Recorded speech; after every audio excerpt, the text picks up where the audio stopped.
Then I took a smidge and applied it down there. This one's wife, infused with joy and whimsy. Hello, I'm H.G. Tudor.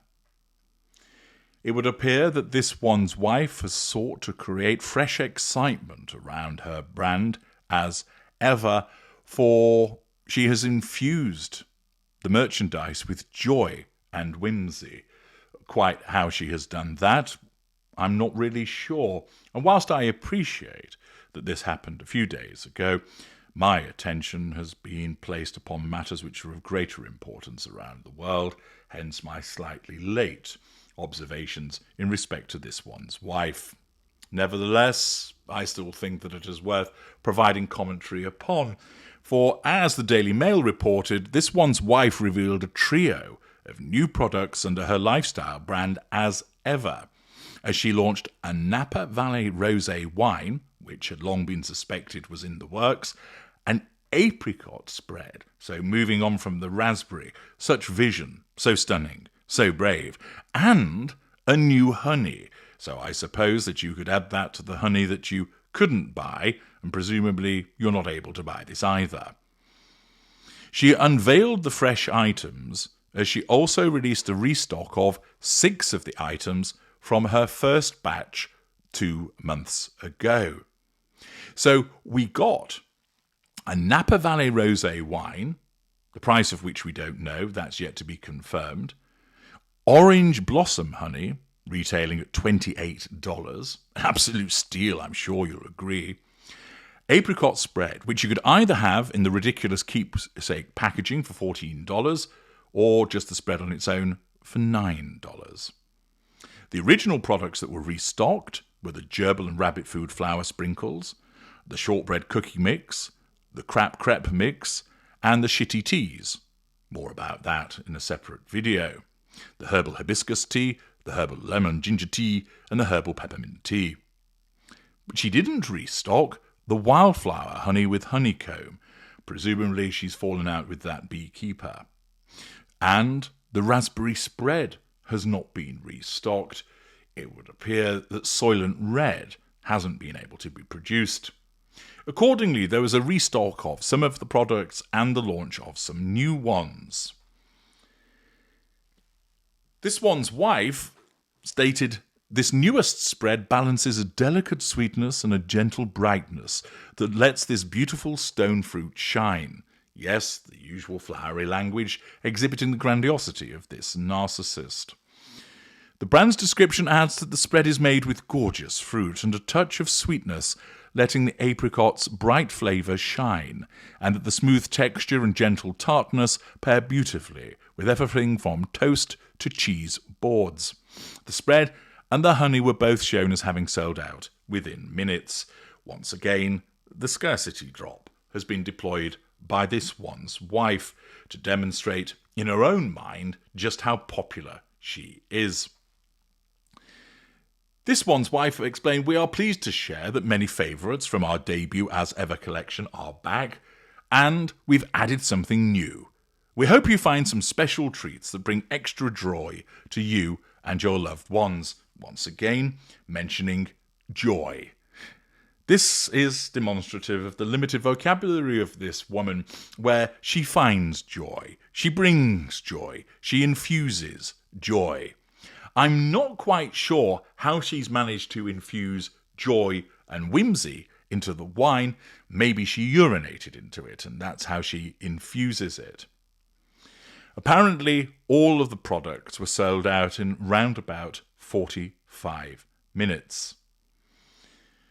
She had been teasing all of this, of course, with the 3 more, 2 more sleeps, etc., which didn't really excite anybody.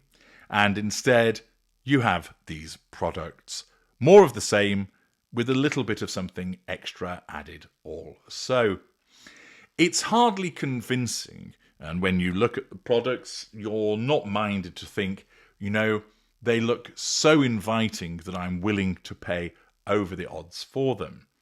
Now, evidently, some people did, and Perhaps we will also see some fresh grift boxes going out, perhaps containing some of the tea, but this time with the apricot spread and the orange blossom honey that is sent to celebrities with the expectation that they will then advertise it on her behalf. You'll recall that mentioned previously, this one's wife had stated that she was taking a step back and then all of a sudden did a 180-degree flip, stating that there would be another drop. But interestingly, this is from a woman who claims that she's going to make $1 billion from all of this, and yet once again, you can't really buy it. It remains to be seen whether the purchases have been made by members of the public or that they've just been scooped up by people forewarned by this one's wife in order to ensure that it's all done in a coordinated manner when they immediately drop to create the impression of it all being sold out.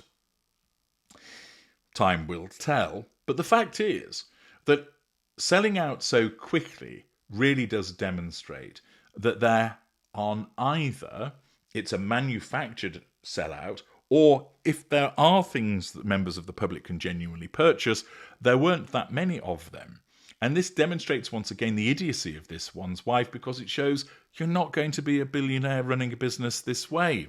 You had a launch 2 months ago where nothing could be purchased, and then you launch again with another drop 2 months later, which sells out in roughly 45 minutes, suggesting either it was totally manufactured like the first time, or if on this occasion you were actually selling products, then you didn't sell that many, because to sell out in 45 minutes demonstrates there couldn't have been particularly many products, and that means you're not going to be making huge amounts of money.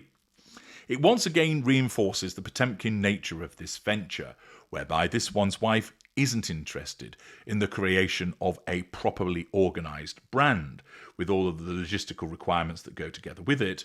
She wants to do all of the flowery shit. She wants to be seen poncing around on garden swings and posting pictures of herself holding apricots. She wants to create lovely pictures of the wine with water as the backdrop, with the Californian sunshine glinting against the glasses.